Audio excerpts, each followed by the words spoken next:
చేసుకోవాలో చూపిస్తా ఫ్రెండ్స్ వెరైటీగా. ఇది ఇంకో కొత్తిమీర, కరివేపాకు, పచ్చిమిర్చి, టమాటో, ఆనియన్, పసుపు, ఉప్పు, ధనియాల పౌడర్, ఈ ధనియాల పౌడర్ మసాలా పౌడర్ కూడా, మిర్చి పౌడర్, అల్లం ఎల్లిగడ్డ పేస్టు, కర్డ్, ఇది నువ్వుల పౌడర్, ఆయిల్.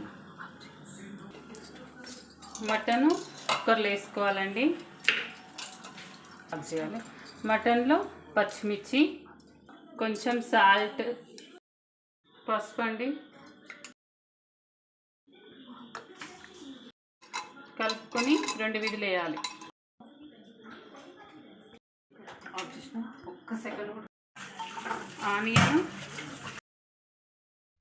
ఇప్పుడు టమాటా కూడా గోలిద్దామండి ఆయిల్లో. ఫ్రై చేసుకోవాలి కాబట్టి కొంచెం ఆయిల్ వేసుకుందాం. ఇప్పుడు ఈ విధులు వస్తుంది కదా, దాంట్లో కొద్దిసేపు ఉండనిద్దాం. స్టవ్ ఆఫ్ చేసి చల్లారినాక మిక్సీకి పట్టుకోవాలి.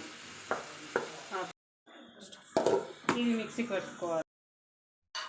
ఓకే, ఇప్పుడు వస్తే ఇది ఒకసారి మనం 2 విధులు వేసినాం కదా, ఒకసారి చూద్దాం ఎలా అయిందో.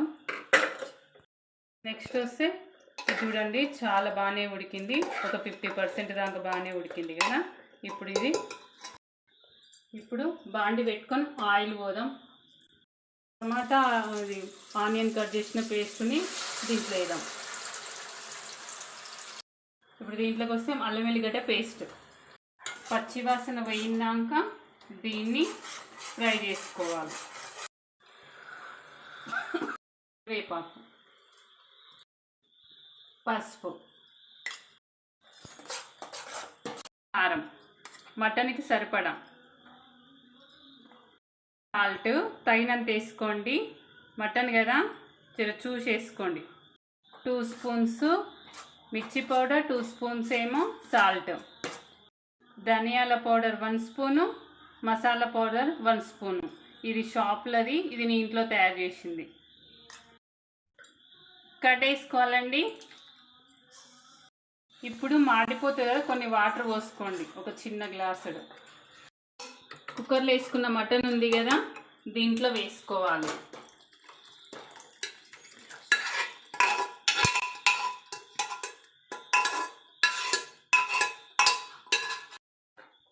ఇప్పుడు ఇది బాగా ఉడకాలి కొద్దిసేపు, ఒక 10 మినిట్స్ వస్తే చూడండి, ఇది బాగా ఉడికిందా చూసి. 100% ఉడికిందండి. చూడండి బాగుంది, మెత్తగా బాగా ఉడికింది. ఇప్పుడు వస్తే నువ్వుల పౌడర్ అని చెప్పిన కదా, దీంట్లో వాటర్ వేసుకోవాలి. సరే, కొన్ని వాటర్ పోసుకొని చేయాలి. ఇప్పుడు కలుపుకోవాలండి మొత్తము.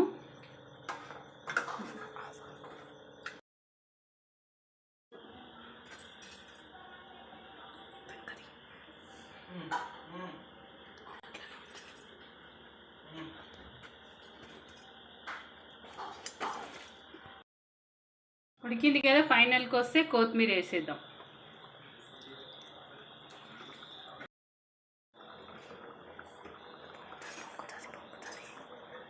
చపాతీలు, పుల్కాలు మటన్తో సూపర్ టేస్టీగా ఉంటుంది ఫ్రెండ్స్.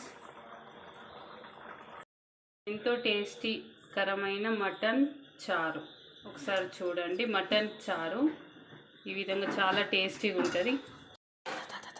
వేడివేడిగా మటన్ చారు పుల్కా రెడీ.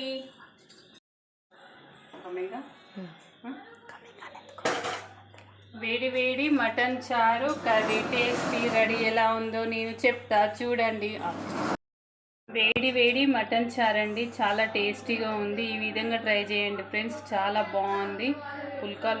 ఈ పుల్కాకైతే చాలా టేస్టీగా ఉంది ఫ్రెండ్స్. ఈ విధంగా ట్రై చేయండి. పోయింది కదా.